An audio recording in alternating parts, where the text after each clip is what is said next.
Ladies and gentlemen, we are here to talk about Devil May Cry Season 1. Brand new anime series that is on Netflix. This is our non-spoiler review. And I'm not going to lie to you guys, this is intense. It's insane.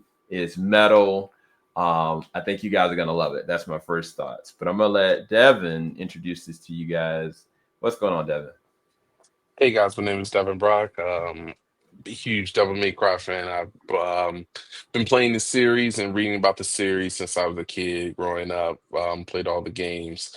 Really, Devil May Cry.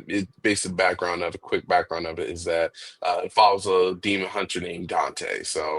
And Dante, he's basically part demon and part human. And he's basically the son of basically a legendary devil knight from thousands of years ago who rebelled against demonkind. And basically, he's grown up with these basically superhuman capabilities he didn't know that he had, but so he never really knew that what he was until later on upon life. And of course, traumatic events kind of led him down the path of becoming a demon hunter for hire. So, and with him becoming a demon hunter for hire, the more missions he's taken, the more he's kind of learned about his past, himself, and made friends along the way throughout all the continuation of the games from through Devil May Cry and the comics. Without getting any spoilers, getting too deep into it, what Adi Shankar has really done with this series is truly great. It's really like a love letter for Devil May Cry diehards because everything is very, very close to the true basically everything from the games, the designs, the lore, everything is very close and dear to like a true Devil May Cry fan's heart like mine. Really, I'm very appreciative for something like this because it's everything that we kind of wanted. It's even his personality in Dante and his character because it's always been very chill, very lax, very fun, and that's everything that we're able to capture with him. That's all everything from the games. It feels like it carries over with the series entirely. So really, it's really like a love letter for Devil May Cry fans. So I'm truly, truly happy that the finished product has come out like this. Really, Adi Shankar, I've seen what he's done with Castlevania. Was a little skeptical with what they did with what they would do with Devil May Cry, but man, he should just take a bow for this one. Really, it's been really damn good. Yeah, I think that's a really great segue. So me and Ty, we've covered most of all the Castlevanias, even the last Nocturne season 2 and season 1. We've loved what he's done, from that standpoint. But what I did not anticipate is the music, the metal, the Mhm. craziness. Even the intro, that's the best intro song for something in a character like this. But what did you guys think? And Ty, I want you to be also transparent as well. What's your take on this, and also how they handle the aesthetic of music, violence, and Dante? Hey, what's going on, everybody? So let me walk you through what I have just experienced. So we're gonna take a pot. We're about to make an incredible concoction, and what I'm gonna do is I'm gonna take the original 2001 Devil May Cry lore, from when it premiered on PlayStation 2, Mhm. uh, August 25th, 2001. Dump that in there. Let's go to the far extreme. Let's get some Creature Commando type attitude. Dump that in there. Somebody get, James Gunn's musical choosing preference. Dump that in there. Let's go get the Castlevania, attitude and anime that we've seen from Netflix. Dump that in there. Let's just put in the um, no F's given. This is literally the love letter to Devil May Cry. 24 years in the making to get to this point, and we give you Devil May Cry the anime. This is as a gamer, as someone who grew up in this era playing this game when I was in college, you know, who goes all the way back to even Castlevania and Nintendo. This right here is all me. This is my, I mean, it's my young adulthood coming back to smack me in the face, and I actually allowed that to happen, which don't happen at all. But I absolutely love it. So far, it's just hitting. I'm Adi Shankar is just hitting, firing on all cylinders. You know, Castlevania was off the chain, as Sam already mentioned. You know, you didn't think somebody could take it and hit it again twice. He is doing phenomenal. Definitely hitting with Devil May Cry. This is clearly someone who has a love for these type of games and bringing them to the screen for folks to enjoy, and actually taking the lore and actually applying it, and not trying to make it something, you know, new or different, but utilizing it to make something new or different, but still holding on to its roots. Absolutely love it. So far for me, 10 out of 10 from what I've seen so far. Yeah. The other thing that I just didn't anticipate with this is how, as much as it is violent, as much as it is very dark, there's a lot of death, but there's a lot of charisma. There's a lot of dark humor, and it actually is well written, because a lot of times if it's too over the top and it's stupid, you're not going to really value behind it. Like sometimes witty banter is forced and it doesn't work. This feels really organic. You really get an understanding of every character that's in this, even down to the elite task force that bring in certain other characters that is just as equally crazy and equally as fun. But I think you find ways of allowing the characters to progress, and you keep us continuously intrigued. And even down to a certain demonic rabbit. I've never seen such a scary rabbit in my life. I I was like Alice in Wonderland. Alice in Wonderland would never have created something like this, but it is crazy. But he is a very interesting antagonist, but it seems like he's just the start of it, right? And I love the fact that how well they've written him, and at the same exact time, the motivations that he has, we're still not completely clear on. But what did you guys think about the characters as far as how they're handling the character progression, and also how they're writing some of the dialogue for this? Definitely, it hits it on the head, really. I mean, the only difference is basically for me is just not having Ruben, who I can't remember his last name, but Ruben, he's the usually been the actual voice actor from I think it was like Devil May Cry 3 and 4 and 5. He had been an incredible Mhm. actor for basically Dante's character throughout the whole time.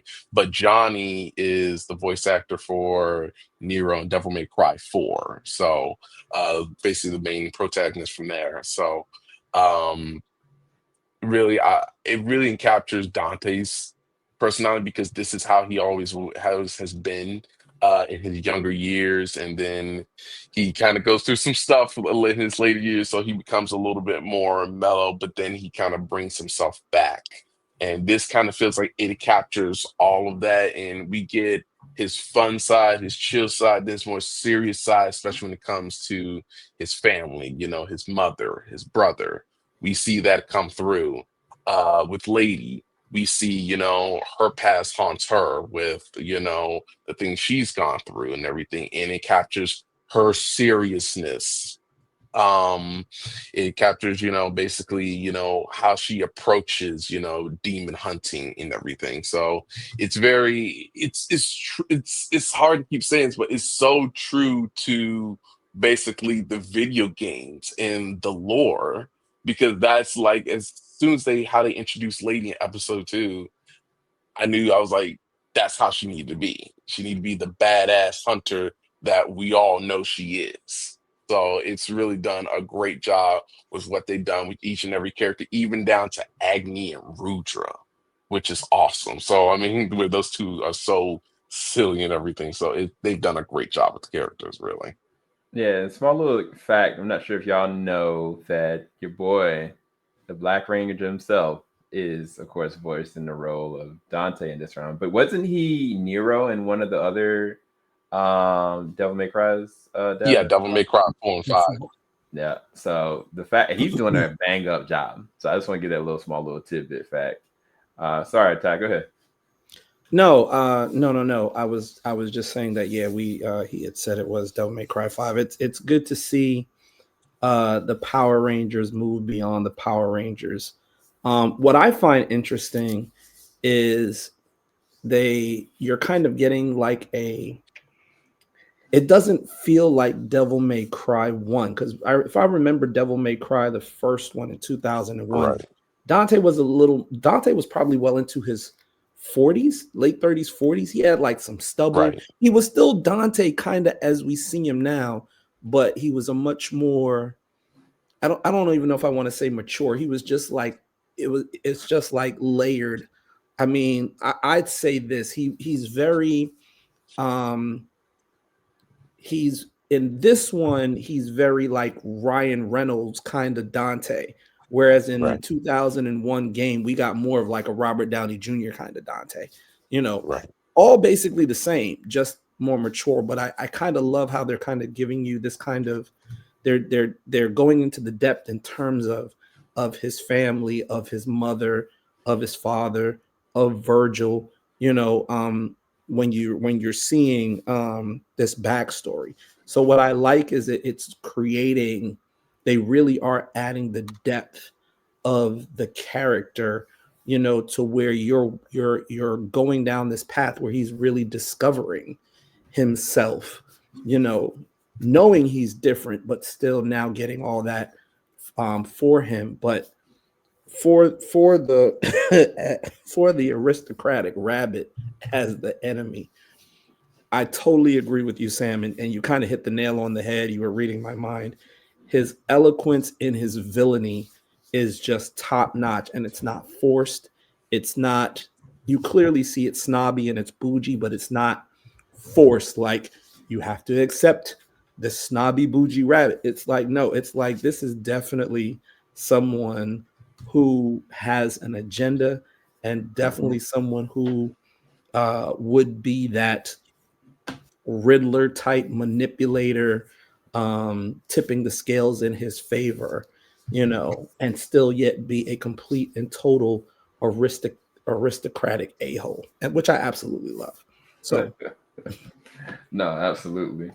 We have two other people here, but I'm not sure if they're still actually here. Marcus Burnett, that's not actually Marcus Burnett. And Ant, what's going on, Ant? I'm not sure Hey, if what's going on? you have any comments on it. Look, it's interesting. I kind of have a point of view that's a little outside of a Devil May Cry fan. Did not play the games growing up or whatever, but I was definitely aware of, the juggernaut that is the Devil May Cry series from Capcom. So just watching what we got a chance to see, man, just the action first and foremost. Like, they really draw you in, and it's a lot of gore, but it's not too much. It's not over the top. And again, you have a master manipulator antagonist, as Ty mentioned, and the rabbit that just kind of gets you to think like the violence is not useless. It's everything you're seeing is meaningful. And I think that's the really, really cool part about it. And again, of course, the fact that like Dante's character has so much snark. It actually brings a little bit of levity to counter all the gore that's going on, but it's well written and well balanced. And then the music is crazy. So yeah, I'm a fan of what I've seen so far. I cannot wait to see more. Yeah, same. One thing I was gonna actually bring up is the budget for this. I mean, the animation, from the standpoint that the animation is a combination of 2D animation and 3D animation, is amazing, right? It looks sharp, but the budget for the music, I don't know how they were able to get this kind of like soundtrack. It's so metal. It's ridiculous. And I'm not even gonna divulge any of the songs to you guys. Just wait. Just wait. Don't watch any trailer. Just go into it completely blind. I think you're gonna be amazed at what you see. But there's also a lot of without saying too much, there's a lot of Easter eggs If you're, a Capcom lover and a lover of this series, there's a huge amount of Easter eggs. And I was going to ask Devin's perspective, are they merging some of the stories together with some of the characters? It kind of looked like certain luxuries are merging together. Without divulging anything, would you agree that some story threads are merging together in this? Yeah, I was really surprised that they made that the correlation basically kind of combining different worlds together like that, and I was like, wow, okay, we're doing that. So that's why it's a love, this series is a love letter for Devil May Cry fans, but it's a love letter for video game fans as well too. So it's very interesting for them to make so many little innuendos and little references here and there to certain things, certain pop culture or certain video game culture phenomenons that we're familiar with. So it was very interesting seeing that he made so many little references like that. I mean, it literally felt like I was almost watching a little bit of an animated Deadpool movie with how many little references that were made, whether it been with the music or actually with with dialogue. It felt like I was watching a little animated Deadpool movie. So Yeah. that's what it really felt like. Yeah. One thing I will bring up, this is not the first time that Devil May Cry has been in anime form. What I will say is, polished as the old one was, there were moments that kind of felt really bleak. And not just bleak, it kind of felt like it was just running long. I mean, from a story progression standpoint, it kept going, but there was not this tongue-in-cheek charisma that Right. keep you elevated and lifted up. But I mean, did you guys look at the old anime outside of Devin? Did anybody look at the old school anime of Devil May Cry? Yeah, I did. And I'll be honest. I think each anime, the previous and this one, are basically the anime for that time, right? Hmm. With the technology they had and the artistic talent they had back then, what was available, I think they did well with the original Devil May Cry anime. However, I do agree that in certain aspects of it, it got a little stale. Like, like back then, almost like what we dealt with like Naruto or Dragon Ball Z. There were just times where it felt like it was filler, and you just really wanted to get to what Devil May Cry really is, which is just hardcore action. But I still liked it. But this one now this is the one that's been baking and cooking. Remember, this is 24 years in the making. I had just become legal to drink when Devil May Cry, the original game release. So I think it's worth the wait. This one is definitely different, but I don't want to take away from the original anime. They did what they did with what they had, and I still think they did a good job. But this one is everything you want so far from what I've seen, with nothing that you don't so far. So this is from a what we call from a hungry perspective. This is like Infinity Saga MCU. They're hungry. They want to drop this stuff on you. They want to pay homage, and you just pray that they don't turn it to a multiverse saga type of anime where they're now eating good and then they're not doing as much as they can to promote it. Which is but with what I've seen with Castlevania and then what they did with Nocturne, I don't see that happening here. So kudos. Yeah. Devin, you have anything to add to that? Yeah, definitely, because the first anime, and that's what I kind of referenced back before, like, and like you said, like I said, from that time, that was the Dante, even by like his attire, because that same attire he wore in the 2006 anime, that was his attire from Devil May Cry 1, and chronologically, it goes like Devil May Cry 3, 1, 2, 4, 5, and so the character we saw in like the 2006 anime, that's the one where he's kind of gone through a lot of traumatic events and that's where he's kind of more mellowed out, and where you could even say he's almost in a type of depression, stage of depression during that time. So that's why the Dante we see now in this is like way different from that 2006 one, because he was much more mellow and chilled out, and he didn't really care too much about anything except for really killing demons. But this is the more, the younger, more brash, the Dante from, if anyone's played DMC3, that we love, and that's why that game is so loved. And like it takes everything from the DMC3 Dante, the DMC4 and 5 Dante, and put it all together into one. And we get this, like I said, 24 years in the making, and it's just a ride, really. It's just a thrill ride for Devil May Cry fans. Yeah. And again, you guys, this is just our non-spoiler review. We are keeping a lot of this stuff close to the chest. I'm probably even gonna edit some stuff out that we said in the very beginning of this. But I'm gonna let everybody kind of go around the gambit and give their final thoughts on this, rating A to F. I will start first. This was insane. Action is great. Music is great. I'm enjoying myself. I don't feel burnt out after each episode. We've only gone through 5 episodes, you guys. We still have 3 more to go. But from what we've seen so far, from my perspective, it's A1. It is on track right now at an A for me. It could get to an A+, but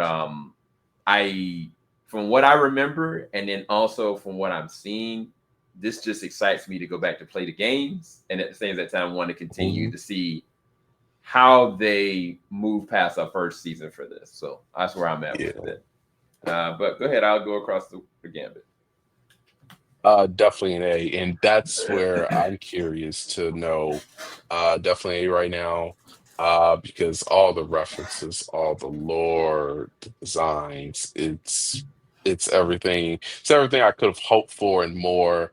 I am just curious to see where they carry this over into a season 2 and what they incorporate next in terms of lore and designs and how they make it, because everything is so true to the actual lore. I'm curious to see what they do next. Sir, thank you, sir. I'm gonna skip Ty for a second. And you got any final thoughts on this? Definitely for the action, for the animation, for choice of music, everything we've seen so far is definitely an A for me. Yes, sir. Marcus Burnett, I don't know if you're actually here or not, but I don't know if he's actually. You have any final thoughts? I don't think he's actually here. That's fine. Ty, final thoughts. I'm giving it 2 grades right now, because it definitely gets the A for me right now. I think it is well on its way to an A+.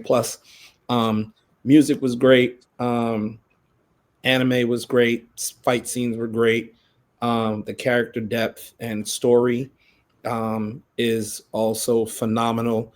I even love some of the little Easter eggs that we saw, and I really can't go into more than that because Sam is killing me right now because I want to talk about this in length, but that's for the spoiler review. So it definitely gets an A, well on its way to an A+, but I'm also giving it a D because it's Devil May Cry, because it just starts with a D. That's it. Oh my God. So you guys, you heard it here first. This is our non-spoiler review for Devil May Cry. It is a winner. You guys are going to love it. It's going to be premiering on Netflix. If it's not already watching it when you're watching it right now, we will go into a more in-depth series spoiler review a little bit later on. Thank you guys so much for watching. We'll talk to you guys soon. Peace, people. Have a good night. Falling out the top of I can see the skyline, 50 mile radius on my timeline. Ain't nothing on my mind.